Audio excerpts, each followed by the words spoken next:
Well, hello everybody. How you doing?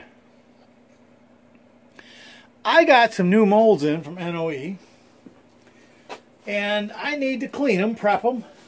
And I got to thinking, I've never seen a video on there how to do it on YouTube. So maybe I ought to do one. Got some Dawn dish soap in my hot water. See the steam? Two nice molds. This one I just got. I can't wait to play with it. And here's the directions. Probably ought to read them, but I've read them a couple times. Whenever you're buying NOE molds, I always buy, you can get some lube and this guy, which is a push-through sizing die if you're using a lubicizer. But you can also use it on their push-through die. It fits the nose of that bullet. I don't always need it because I powder coat. I rarely need it, but I think he charges $3-4 for them. They're a godsend to have them, so I buy one every time I buy a mold. And here's my gas check 165 grain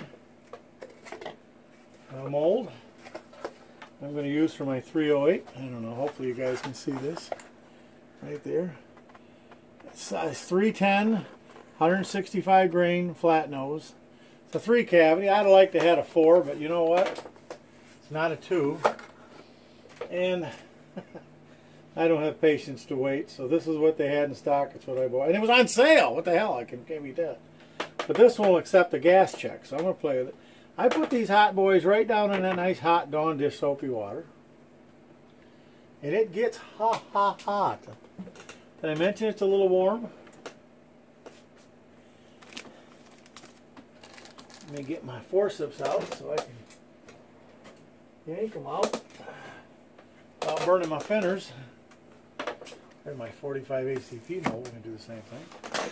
And I just got these. These are not toothbrushes, but I imagine you could use one. I bought a bunch of these once. They're fiber, they're not wire. For cleaning the outside of my stainless steel guns and stuff. And I just keep one I haven't used any oil or nothing on. The purpose of this is you got to get all the oils off that they used when they made the mold. Because if you don't clean it, you'll get wrinkly, nasty bullets for a few times. I don't know how many times because I've never done it. Okay, but I always do it the way I was told.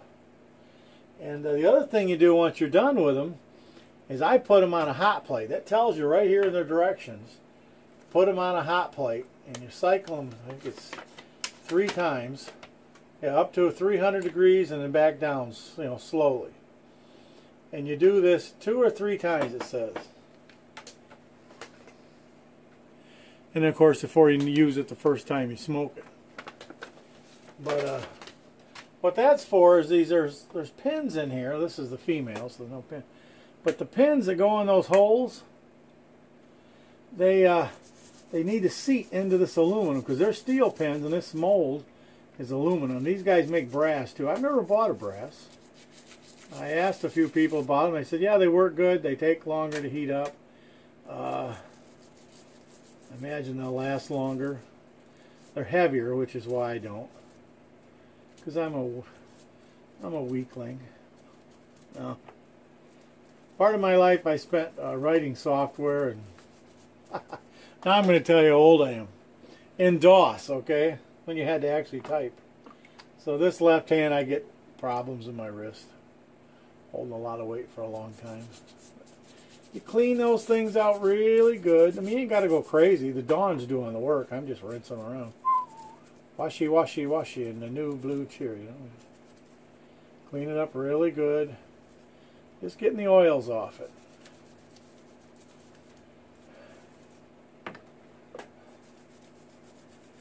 I mean, Dawn cleans up brass too.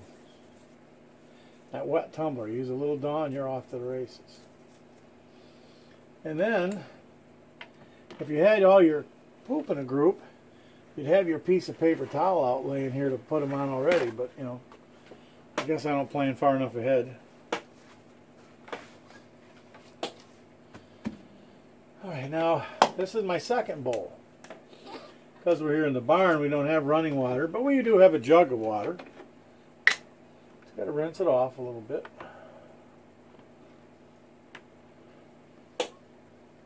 Don't need a lot of water, just got to rinse it just a little, get the soap off.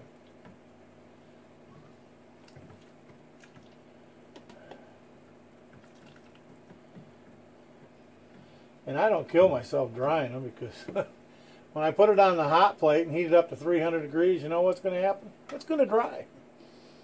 300 degrees will do that to metal.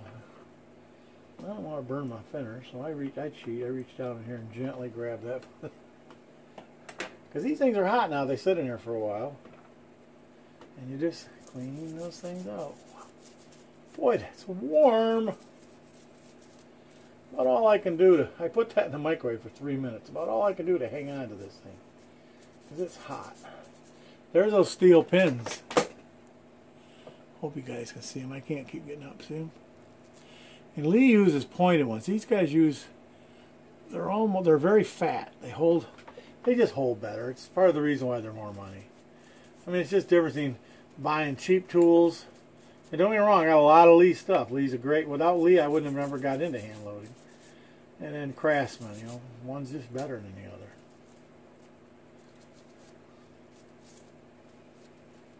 Doesn't take a long time. Give it the rinse cycle. Just getting the oil off.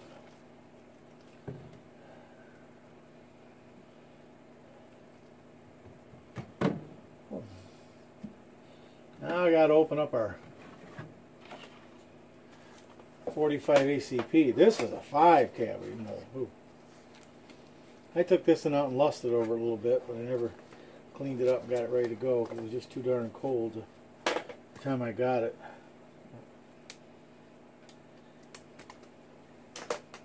He keeps rubber, and he tells you to store them with rubber bands around them.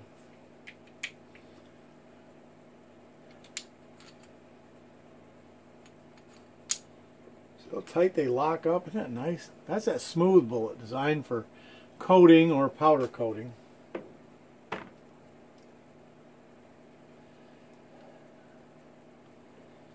won't take them long just to soak for a second. Like to get them warm a little bit. Now when I'm done, I'm going to put the temperature probe into the biggest one, and that's how I'll know when I'm up to 300 degrees on a hot plate. In fact, while I'm waiting, one of these has got the Allen wrench with it. Again, I bought the nose cone on it.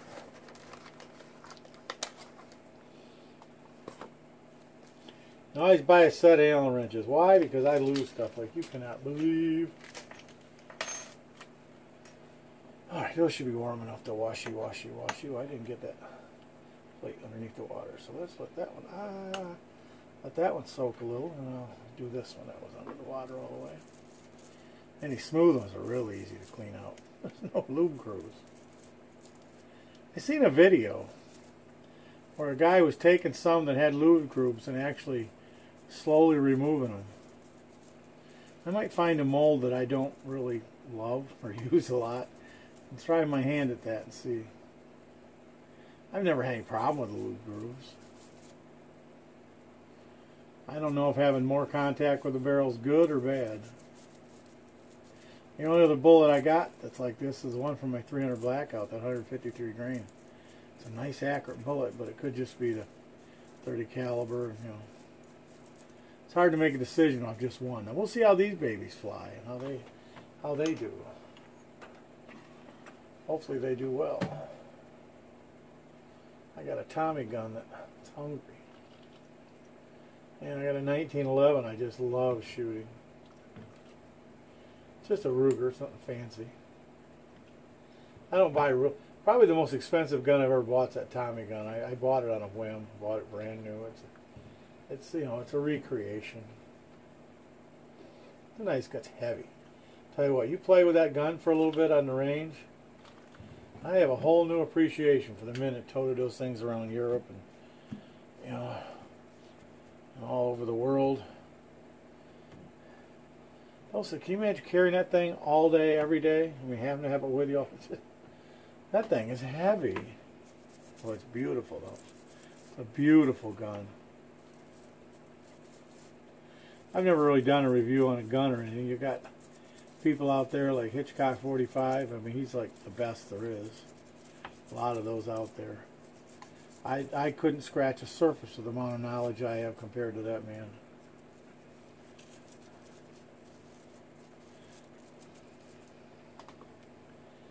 It don't take long. You just got to get the oil off it. The Dawn does all the work. You don't have to scrub it or anything. You're just cleaning it off. You got to do this with a NOE mold too. NOE mold tells you to clean them first and then smoke them. Now I got away with that other smooth one. I didn't smoke it at first just for the heck of it, see if I could get away with it, and I did. But I didn't need it, but then I went ahead and smoked it the second time I used it, just kind of out of habit more than anything else. You know, I'm a creature of habit. See?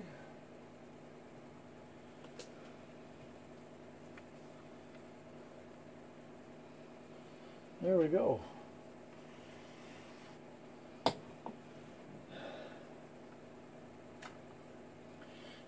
Paper towel. The problem I have with doing this, not a problem, but it's a pain in the butt, is I get water in that hole where the probe is supposed to go. There. And it doesn't always come out real easy. So when you try to stick the probe in, it don't want to go in. He drills those very precise. Now usually you have to open them up just a tad with your Allen wrench here.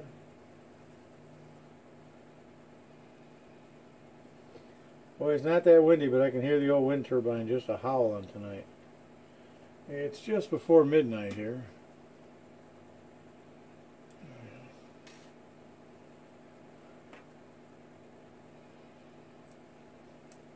Well, that one worked pretty good. And you just snug this down, you don't go insane, because that's electronics. You know? And then I just plug that into the temperature sensor, the thermometer, and it gives you the temperature. Now the thermometer doesn't update every 5 millionths of a second. I notice when I'm casting, about maybe once a minute it seems to me, maybe a little quicker than that. Seems like it's a long time it takes to update when I'm staring at it. Let's see if I can see the camera here. Look. And when it first comes on, it just tells you low because you're below a certain point. See there? Now I'm going to run this stuff over there real quick. And if I pause, it'll go on 2 videos. I'm going to do it real quick. It won't take me but a second. Put this stuff over there on the hot plate.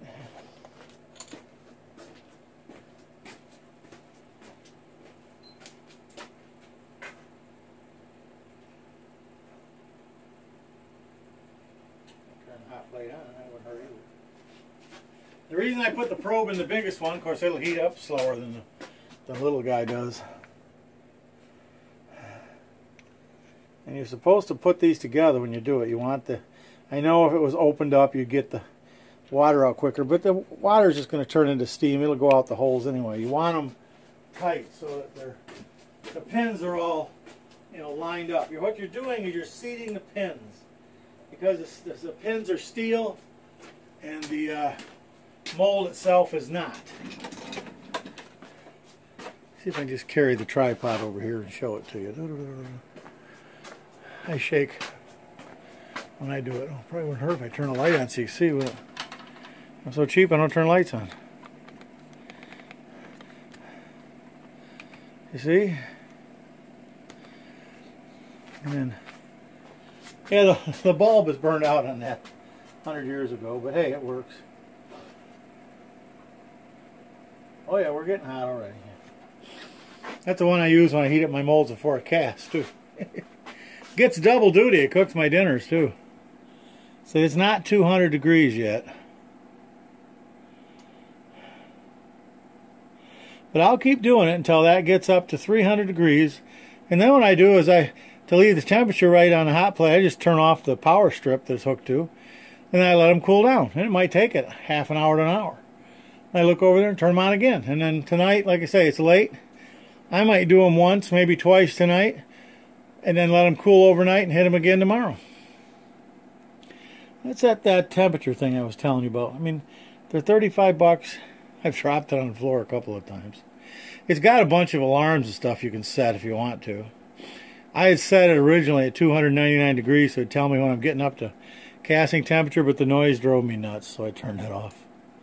I just watch it. So that's how I clean and prepare a new mold to be used. And you only got to do this once.